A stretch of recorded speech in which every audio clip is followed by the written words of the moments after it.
Bonjour à tous, voici la capsule traitant De la polarité des molécules. Nous allons définir au préalable ce qu'est la polarisation, le moment dipolaire, et donc un dipôle électrique qui est constitué de deux charges plus Q et moins Q séparées par une distance d, deux charges électrostatiques, donc avec une matérialisation de ce qu'on appelle le moment dipolaire par le vecteur mu, dirigé du moins vers le plus, dont la norme sera calculée en faisant l'opération suivante, Q fois D, Q étant la charge en coulomb de la charge positive, et D la distance en mètres. Le moment mu égale Q fois D s'exprimera donc en coulomb-mètre, ou en une unité un peu plus pratique, qui est le debye. Un debye étant égal à 3,336 10 puissance moins 30 coulomb-mètre. Avant de traiter des molécules, regardons ce qui se passe au niveau d'une liaison ionique. Une liaison ionique est une attraction entre un cation et un anion chargé plus E, et un anion chargé moins E.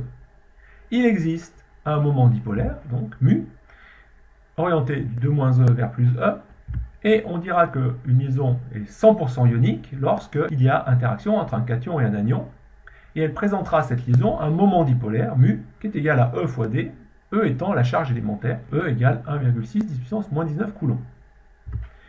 Dans une molécule, la liaison covalente peut aussi présenter un pourcentage d'ionicité différent de 0. Ce ne sera pas égal à 100%, sinon la liaison serait ionique.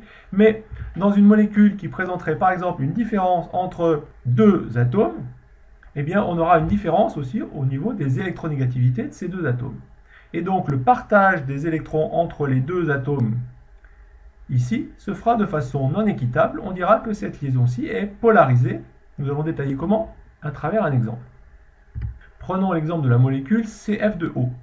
On sait que les électronégativités du fluor et du carbone sont notablement différentes, ainsi que l'électronégativité de l'oxygène et du carbone. On sait que le fluor et l'oxygène sont plus électronégatifs que le carbone. Donc on va pouvoir schématiser au niveau d'une liaison CF comme ceci, une répartition en fait des deux électrons de liaison qui n'est pas équitable, mais si on représente la densité électronique due à ces deux électrons, on pourra dire qu'elle est un petit peu plus faible sur le carbone que sur le fluor.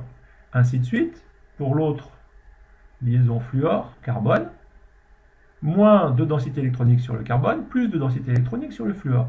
Et comme l'oxygène est aussi plus électronégatif que le carbone, eh bien on a une densité électronique forte aussi au niveau de la double liaison ici. Ces 4 électrons-là occupent une zone de l'espace qui va être effectivement plus grande autour de l'oxygène que du carbone. Ceci va donc se matérialiser par une densité électronique plus forte sur les atomes les plus électronégatifs, et nous allons donc attribuer à ces atomes très électronégatifs une charge virtuelle, une charge partielle, inférieure à la charge élémentaire en valeur absolue, moins delta prime pour l'atome le plus électronégatif, plus delta prime pour l'atome le moins électronégatif, et de la même façon pour l'autre liaison CF, moins delta prime pour le fluor, plus delta prime pour le carbone. L'oxygène, lui, étant aussi plus électronégatif que le carbone, on va lui attribuer un dipôle, moins delta sur l'oxygène, plus delta sur le carbone. Donc on voit apparaître des liaisons qui ont un pourcentage d'ionicité qui sera égal à delta sur E, si delta est la charge partielle, on dit aussi charge virtuelle, qui est inférieure à E, et ainsi le pourcentage d'ionicité sera égal au quotient de delta sur E, la charge élémentaire. Le moment dipolaire de la liaison, lui, se calculera en faisant l'opération delta charge partielle fois D, distance entre les deux atomes, et on aura un résultat en coulomb-mètre qu'on pourra exprimer en debye.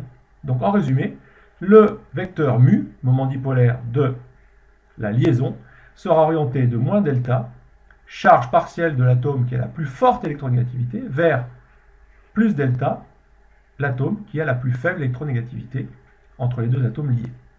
La conséquence, c'est qu'on voit que plus l'électronégativité est différente, plus le moment dipolaire varie.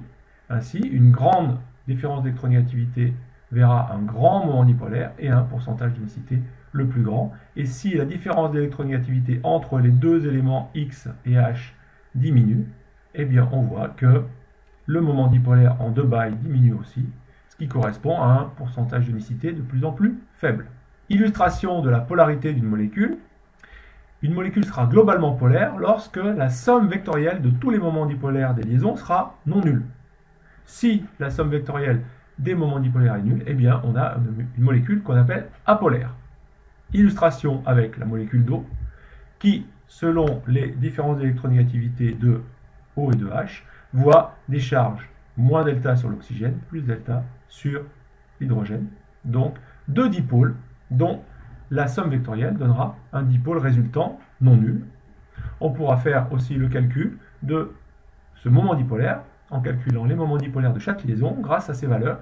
Pourcentage d'unicité de la liaison OH 32,8, valeur du delta 0,328 fois E étant la charge élémentaire, et la distance entre l'oxygène et l'hydrogène dans la molécule d'eau vaut 96 picomètres. Vous pouvez déjà vous entraîner à faire le calcul des valeurs des moments dipolaires de chaque liaison ici sur la molécule d'eau.